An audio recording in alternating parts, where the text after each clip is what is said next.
Buenos días a todos y bienvenidos a este video de Tu U Virtual, en el que vamos a hablar de la estructura física de la célula nuevamente, pero específicamente en este video de las estructuras membranosas de la célula. Es importante que recuerden las organelas que vimos en el video pasado para poder entender y comprender mejor el contenido de este video. Comencemos hablando entonces de las estructuras membranosas de la célula. Si ustedes se acuerdan del video pasado, nosotros veíamos que teníamos ciertas organelas que estaban rodeadas por membranas. Entonces teníamos, por ejemplo, la membrana celular. Entonces sabemos que la célula tiene una membrana, el núcleo también tiene membrana, el retículo endoplásmico tiene membrana, los lisosomas tienen membrana, las vacuolas tienen membrana,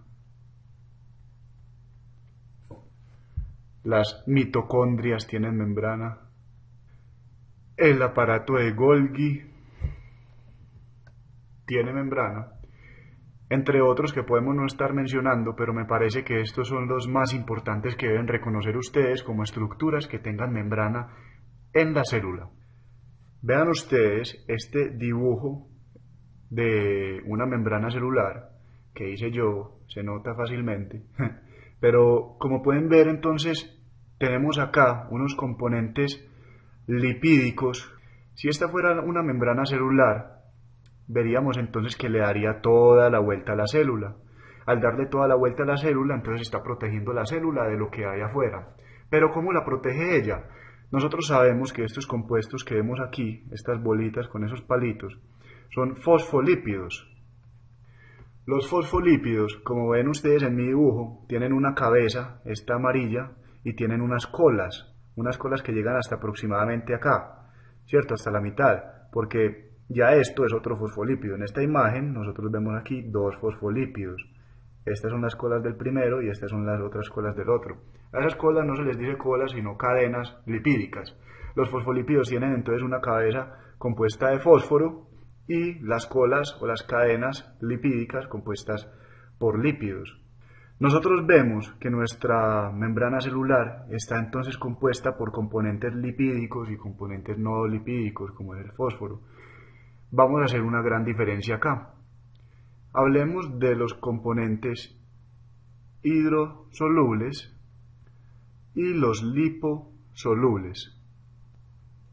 Algo hidrosoluble es usualmente polar, un compuesto usualmente polar que es capaz de disolverse en agua. Todo lo que sea hidrosoluble va a ser capaz de disolverse en agua y todo lo liposoluble es capaz de disolverse en lípidos. Nosotros decimos que hay distintos nombres para estos términos. Nosotros en distintos textos o varios profesores pueden hablar de manera diferente. Vemos que son sinónimos el término hidrosoluble, hidrofílico, lipofóbico. Hagamos acá el escrito de eso. Todas estas palabras hacen referencia a lo mismo. Filia, de gustar, de amar, entonces hidro, de agua, entonces amo al agua. Lipofóbico, fobia, de miedo, le tengo miedo a los lípidos. Tenerle amor al agua o miedo a los lípidos, vamos a tomarlo como si fuera lo mismo. Igual podemos tener sustancias lipofílicas que amen a los lípidos, o hidrofóbicas que odian al agua, y todo va a ser lo mismo cuando estemos hablando, para que no se confundan. Toda esa explicación la hice para contarles que la cabeza de fósforo de los fosfolípidos es hidrofílica o hidrosoluble. Entonces acá voy a poner fósforo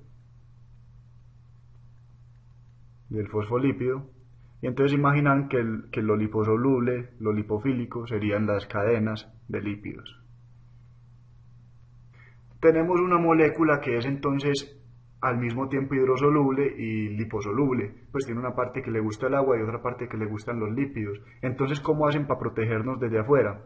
Pues resulta que lo que en realidad nos protege son los lípidos, o sea, esta parte de acá es lo que en realidad nos protege, porque los lípidos son hidrofóbicos, y nosotros los componentes que tenemos en el espacio extracelular, que es todo este de acá, y en el espacio intracelular, que es todo este de acá, tiene componentes que son hidrofílicos, fosfolipofóbicos. Por eso no van a ser capaces de atravesar la membrana. Si digamos nosotros tuviéramos acá una molécula hidrosoluble, hidrofílica, hidrosoluble, como es el alcohol o como es la glucosa, vamos a ver que no va a poder atravesar la membrana. De pronto llega hasta aquí, pero una vez se tope contra la parte lipídica, ¡boom!, rebota y no es capaz de entrar. Pero resulta que las proteínas sí son lipofílicas. Entonces podemos tener proteínas, como vemos acá, en este dibujito de proteínas que hice, estas son las proteínas, las azules, vemos que hay proteínas que son capaces de atravesar toda la bicapa lipídica, la bicapa de fosfolípidos. Entonces, si digamos un compuesto que es hidrosoluble, o sea, que no sería capaz de pasar normalmente por acá, utiliza a esta proteína como canal para llegar al espacio intracelular, va a lograr hacerlo.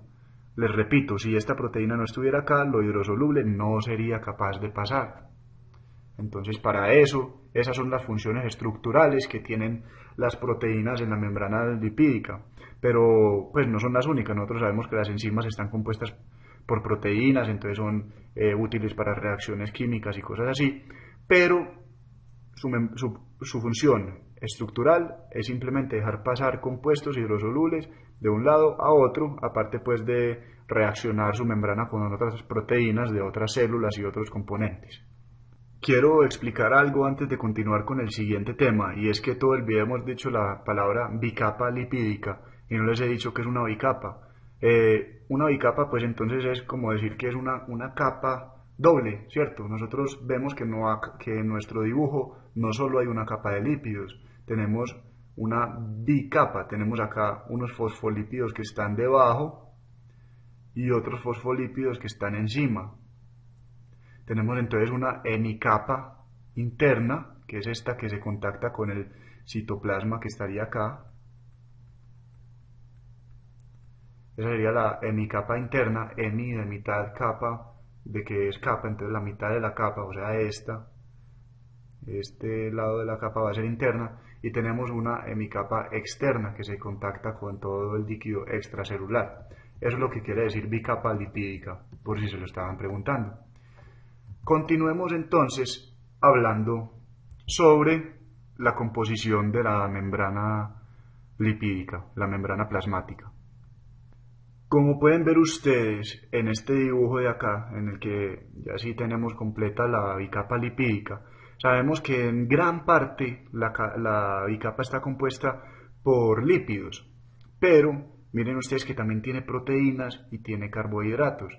Se dice que aproximadamente el 55% de la membrana está formada por proteínas, el 25% está formado por fosfolípidos, un 13% está formado por colesterol y un 4% está formado por carbohidratos.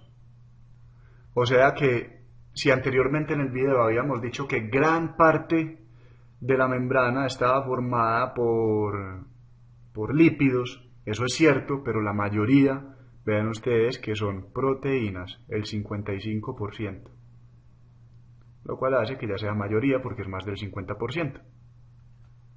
Acá en esta descripción salió una molécula de la que no habíamos hablado y es el colesterol. Nosotros vemos que los dos principales lípidos de la membrana son los fosfolípidos y el colesterol. El colesterol de lo que se encarga más que todo es de determinar el porcentaje de permeabilidad que va a tener la membrana. Entonces, entre más colesterol haya en una membrana, pues obviamente más hidrofóbica va a ser la membrana, más lipofílica, entonces menos cosas hidrosolubles va a dejar pasar la membrana entre más colesterol haya. Esa es una de las funciones del colesterol en la membrana plasmática. Para hablar rápidamente de las proteínas, decimos que tenemos entonces unas proteínas integrales, que son estas largas de acá, y unas proteínas periféricas que solo van a estar sobre la bicapa lipídica.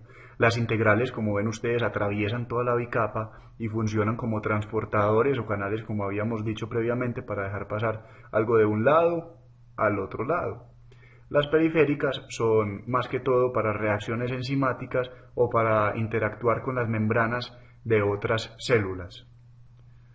Otra función importante de las integrales es que actúan como receptores para hacer reacciones químicas, interactuar con el medio externo de la célula y el medio interno. Entonces ellas van a tener, después en otros videos vamos a ver unas unidades de receptor que interactúan con un ligando, que luego lo vamos a definir también en otro video. Entonces este sería el ligando, interactuando con su receptor y causando una respuesta aquí dentro de la célula, lo cual vamos a ver en un video de segundos mensajeros en más profundidad. Pueden haber también glucoproteínas en la membrana, en realidad son demasiadas las que hay en la membrana, pero por algún motivo no la dibujé acá. Es como coger un pedazo de estos y ponerlo encima de este. Si las dos cosas juntas sería una glicoproteína. Ya no lo dibujo porque me toca borrar el dibujo, pero es simplemente un carbohidrato formado encima de una proteína que conforma una glucoproteína. Para terminar el video hablaremos entonces de los carbohidratos que tiene la membrana celular. Estos carbohidratos usualmente también en su mayoría son glucoproteínas, o sea, proteínas y carbohidratos juntos, no solamente carbohidratos como los vemos acá, aunque sí están presentes. La función de estas es formar una cosa que se llama el glucocáliz, que es como una superficie de carbohidratos que tiene encima la membrana plasmática. Normalmente estos carbohidratos tienen carga negativa, lo que hace que repela aún más sustancias negativas que hayan por afuera de la célula. Esa es una función de ellas. Aparte de eso, permite unir una célula con otra, haciendo interacciones entre los carbohidratos de la otra célula y esta célula. Entonces permite interacciones con células. También van a servir como receptores de hormonas. Vemos en otros videos más adelante que los carbohidratos que tenemos en la membrana, en la bicapa lipídica, sirve para, por ejemplo, pegar ahí la insulina. Entonces reconoce la insulina, lo que va a hacer que después haya una reacción dentro de la célula. Entonces tiene varias funciones importantes también los carbohidratos en la membrana plasmática. Entonces recordemos que están compuestas por esto, y en el próximo video hablaremos ya de las estructuras celulares, pero no membranosas, sino las que están dentro de la célula. Muchas gracias por ver el video, espero que les haya gustado, suscríbanse al canal, visiten tu U Virtual y sigan con nosotros, es con mucho gusto y saludes.